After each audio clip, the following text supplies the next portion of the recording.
Okay, we're in the section 5 of the notes now, and hopefully you're following along with what we've been doing so far. So what's critical here is that you have some comprehension that there's the structures of this document is to push you forward. Now, certainly we're at 5. We're looking forward to getting to, I think it's 139.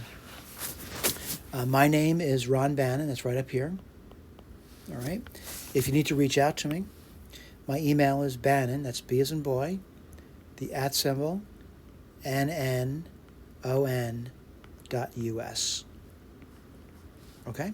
Let's go through the structure. Each section is going to look the same to me. There's going to be contents, there's going to be examples, there's going to be exercises. All right? So the deal about this over here is I'm not going to read it to you. You're expected to read that. Now, someone says, who has access to the document? That's the people in the prison mathematics project. That's who has access to it. All right? And so if you need access to it, reach out to me. At some point, I will be publishing it, but not at this point. It's not done yet. All right?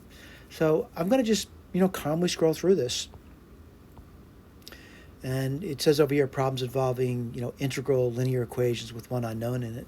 And really, what we're really getting to is the domain of word problems. All right? Now, I realize in algebra, a lot of students say, I can't do a word problem. They're just too difficult. But I want to go through, I think that's the whole goal, is to be able to do a word problem. All right, so when I read these problems to you, certainly someone says, I can do this on my own, I don't need you to read it to me. Then don't listen. Just do what you need to do, is move forward. But I'm going to go through this for the students that need it. But again, if you don't need it, you use your time more productively elsewhere. All right, but as I read this thing, it says divide 45 into 2 parts. Now, for me, if I read that, I would probably say, there's 2 numbers that add up to 45. So I'll write this over here. I'd write down x plus y is 45.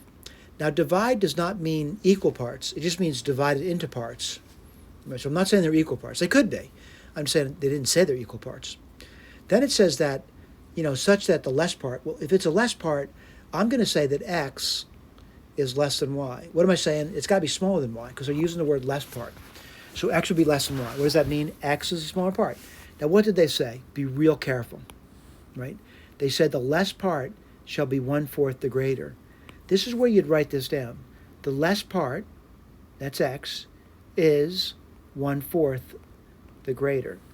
All right, let me tell you what's just in the notes. I'm seeing that here, and I'm seeing that over here.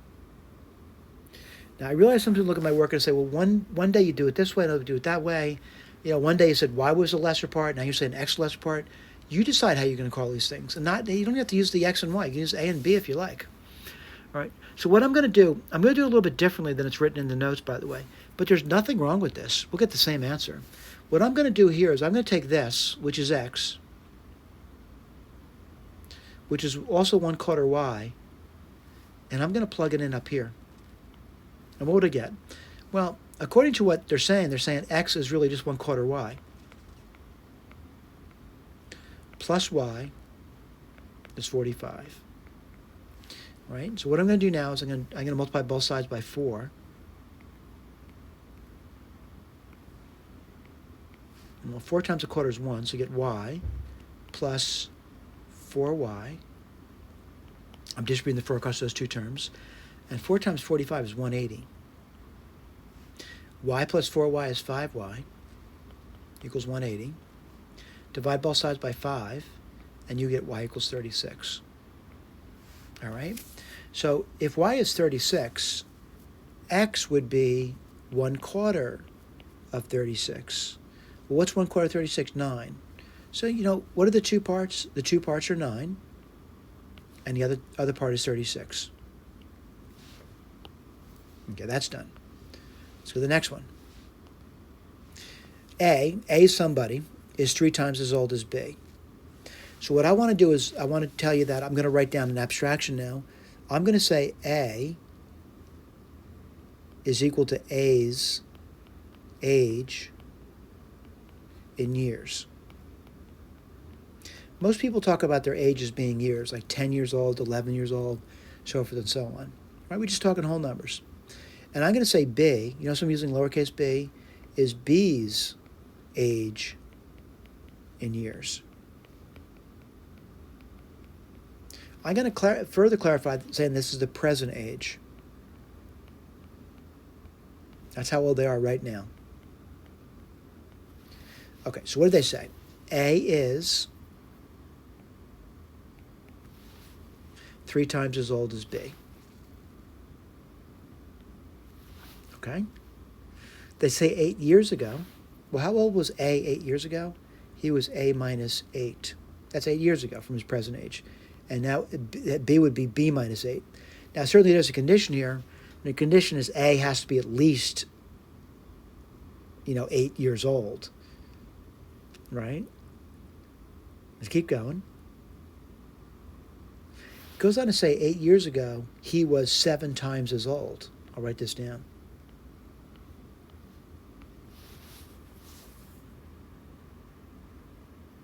Now what? So you're looking at this thing, or you're saying, I don't know what to do. Well, I'm going to do something I did before. By the way, I realize there's work over here too. You can look at that. I'm just talking through this. I'm going to say A is the same thing as 3B. So I'm going to take this and plug it in there. So 3B minus 8 is 7B minus 8. Let's simplify it. 3B minus 8 is 7B. 7 times 8 is 56. Maybe I'm going a little too fast here. Got to slow down a little bit. I'm going to take 3B from both sides. I'm no longer thinking about what A and B are. I'm just solving an equation, and I'll add 56 to both sides. All right, what do you get? You get 48 on the left side. On the right side, you get 4B. Then I would divide both sides by 4. I'll write that down for you. And what do you get? You get B is equal to 12. All right, so B's present age is 12 years old, right? B's present age is 12 years old. And how old would A be? Well, A is going to be 3 times B. So what's 3 times 12? 36. All right? So A's present age is 36. Let's go to the next question. And again, you read through it, and you try to make sense out of what you're reading. It says a sum of money amounts to $4.32. It goes on to say there's 108 coins, and it says all dimes and cents. So what I'm going to write down here is, I'm going to write down an abstraction, and I'll tell you what the abstraction means to me. So D is the number of dimes, and C is the number of pennies. What do I know? I know there's 108 of them. So I'll write this down for you. So 108 equals the number of dimes plus the number of pennies. All right, what else do I know? I know there's $4.32. Now I'm going to speak in terms of pennies.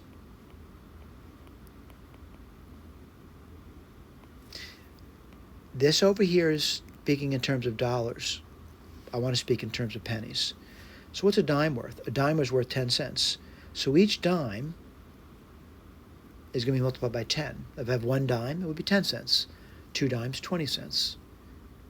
Each penny is worth 1 cent. So I'm just going to count the number of pennies I have to know how much money I have in pennies. How many pennies do I have for $4.32? 432 pennies. I got troubles. Someone says, what are your troubles? I got too many letters. I need 1 letter. So what I'm going to suggest you do, I'm going to do it for you. I am going to solve that equation, which is 108 equals D plus C, for C. And what would C equal? 108 minus D.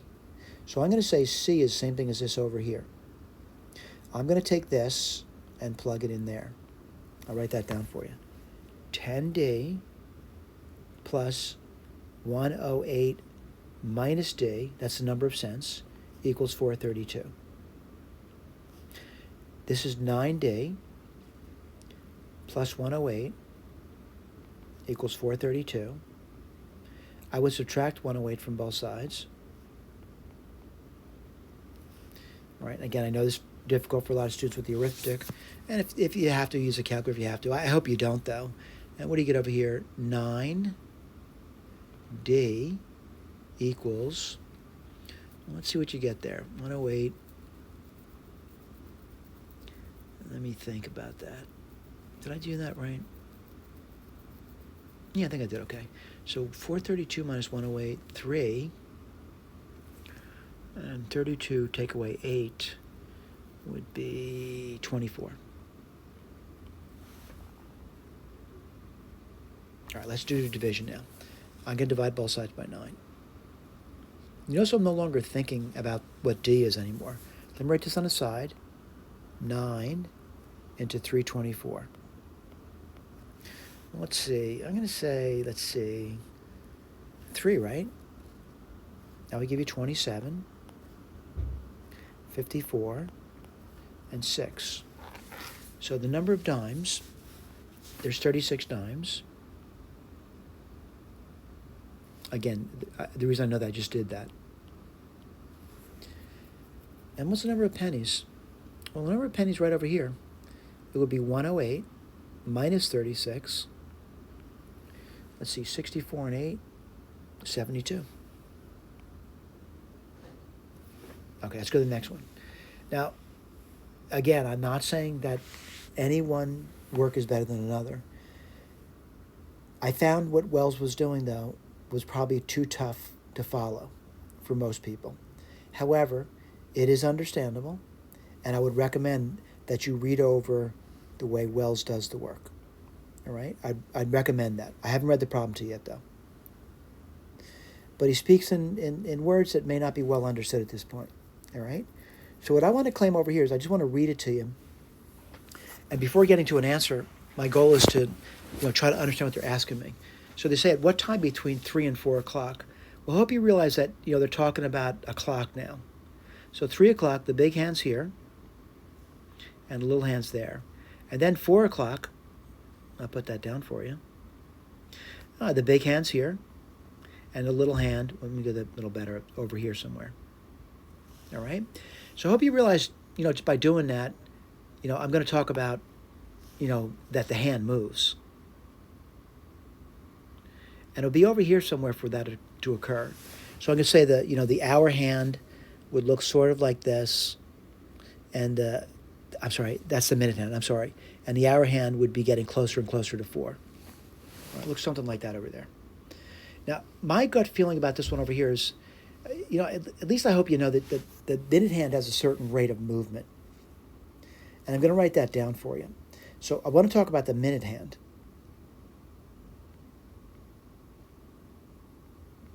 The minute hand does 1 rev. Right, this is the minute hand now. How long does it take the minute hand to do 1 revolution? That goes around the clock once. That's 60 minutes, right? And the hour hand, this is the hand,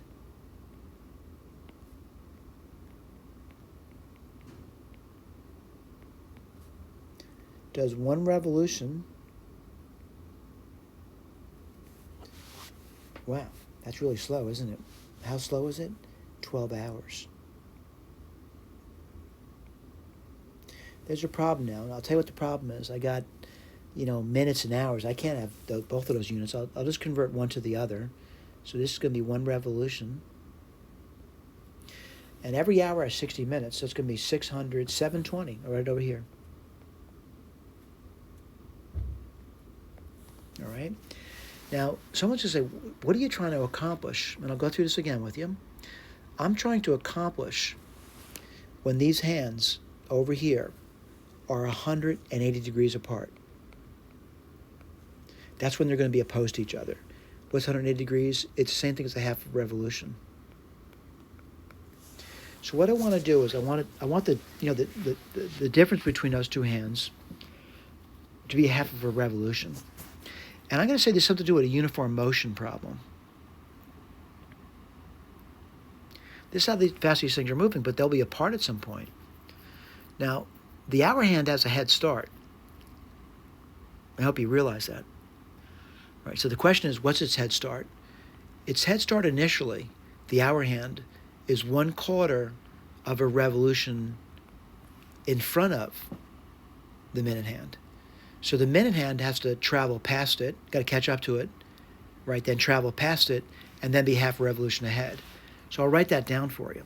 So I don't know how much time it's going to take, but I do know the minute hand travels at a certain rate. So I'm using the formula rate times time equals distance.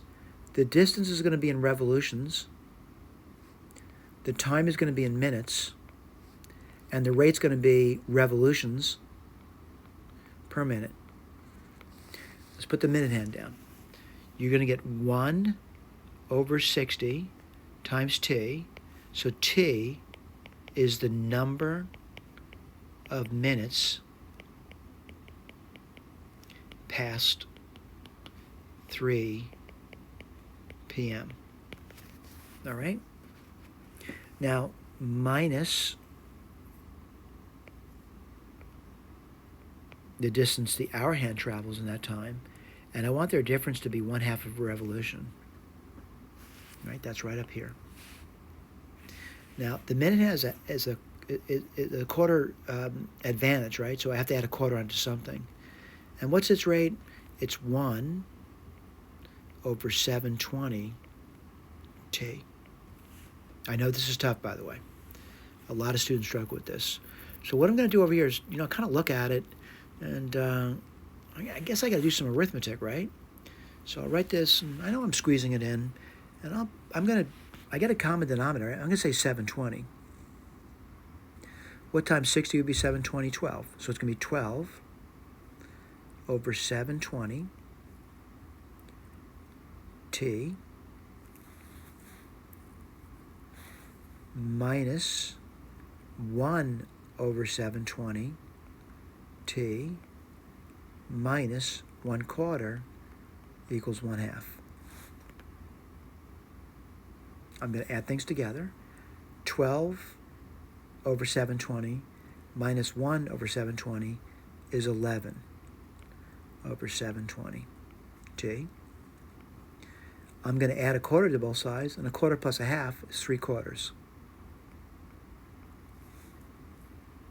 Okay? Let me keep going. I know it's hard. I'm looking at it. I want to solve that for t now, right? So I'll write this over here, and I'm just doing kind of scratch work. I'll look at the answer later. I'm going to multiply both sides by 720 over 11. So that's 3/4. Remember, t is the number of minutes past 3 p.m. We don't know the answer yet. And if I multiply both sides by 720 over 11, well, I'm going to do that.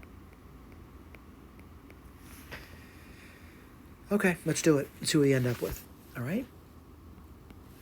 Let's see. Let me write this down for you. Does 4 go into 720? I'll write this down. 1, that's a 4. You know what? I gave my ratio. I don't have room for that there. I'll do it over here. So 4 into 720. 1, that's 4. 32. 8, 32. So 180. I'll put this over here. So I got 11 on the bottom, and I got 3 times 180 on top. What's 3 times 180? That's 300 and 240, 540. That looks really strange to me. Let's keep going. Let's see if I get the answer. I'm going to write this on the side. Yeah, I'm doing a lot of scratch work, but when you're doing homework, that's what scratch work looks like. You're not writing it up. It's written up in my notes, by the way. And how many times did I go in? Well, I'm looking at it, and I'm going to say 4. Because 5 would make it 55. I don't want that, so it'll be 44, right? And then I get 10.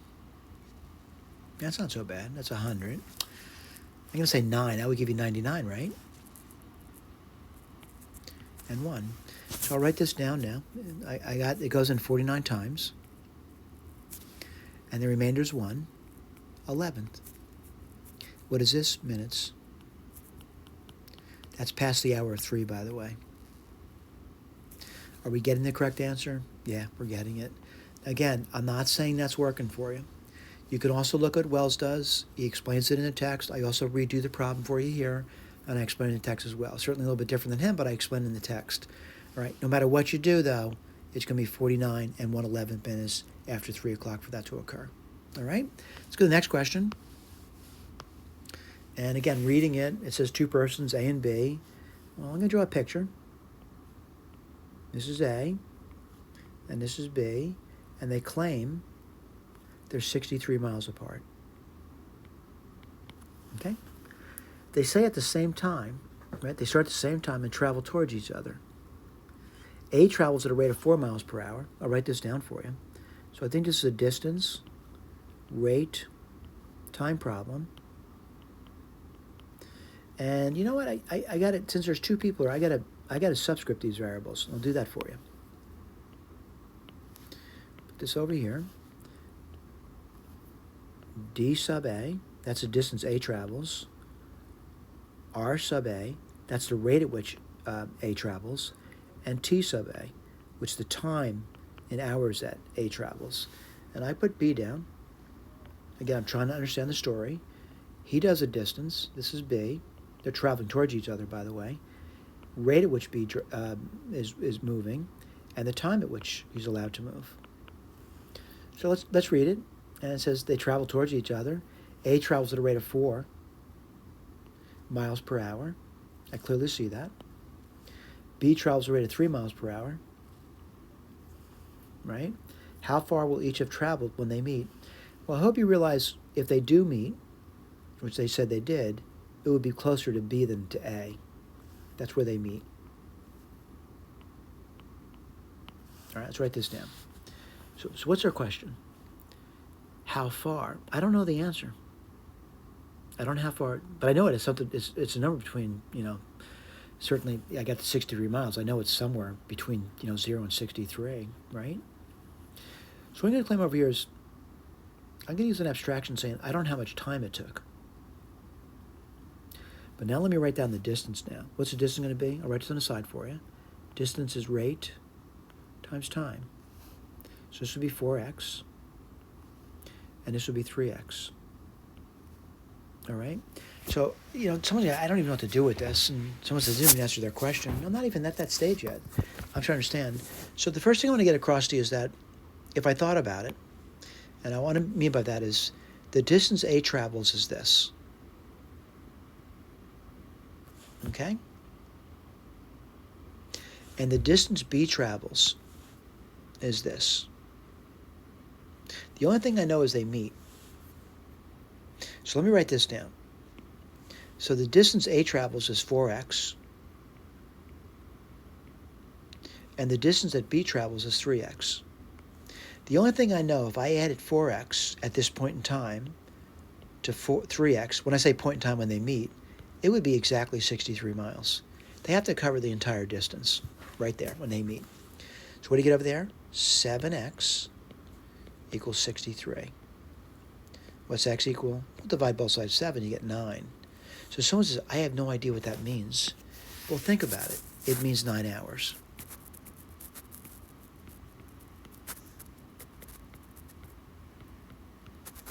What's this? That's hours. Miles per hour. What's 4 times 9? 36, and this is miles. Well, this is miles per hour. What's 3 times 9? 27. All right? So what's the answer? Well, A traveled 36 miles. I got this right over here. And B travels 27 miles. And again, the answers are listed for you over here. All right, let's keep going. Okay, you're at exercise level now. So what does that mean? You're going to be working on the exercise. There's problems over there. And again, you might be confused by these things, but really the way Wells treats his material is he gives content, he describes it in words, he gives examples, and then you're expected to go through the exercise on your own. What I do in the exercise, though, is I provide some basis of reason. In other words, I write down information for you to look at if you need to. However, if you're doing these things and you're not looking at my work, that's fine. What you should be staring at is the answers to these problems over here. And again, you got to be doing some kind of algebra to get there, right? Algebra is really important. The problems look sort of similar to what was done before, all right? But again, you may say, oh, no, give me a new problem, whatever. But, I try to write work down for you. I try to be plain about it. But again, you may have additional questions as you work through the problems. We're hoping you're willing to work through the problems. The more you do, the better you get at these things. And I do want to emphasize that. Oh, by the way, sometimes some of the word problems particularly number 9, you might find to be very difficult. Well, all I can say is, try, try, try. But if you're really failing, look at my work. Try to figure it out. Yep, there's problems, right? So you go through them all. Some clock problems that you can go through, freight trains, traveling, money problems, stuff like that. Then you get to the related SAGE code. You may want to look at that. I kind of try to solve some of the problems using a SAGE thing. I do want to point out, I know I said this in the beginning, but you may have forgotten, certainly if you want to use SAGE, you can. If you want to reach out to me, again, my name is Ron Bannon. My email address is Bannon, that's B as in boy, A, which is the @ symbol, NNON.US. All right? Now, certainly if you reach out to me, I may get overwhelmed with emails. I hope not. Not many people are too interested in what Wells was doing. But email if you have questions. I'll try to answer them. If I can't answer them, it'll just end up in the dustbin somewhere. But I'll try to answer you. If I get overwhelmed, I can't answer everybody, though. Okay? Thank you so much for paying attention.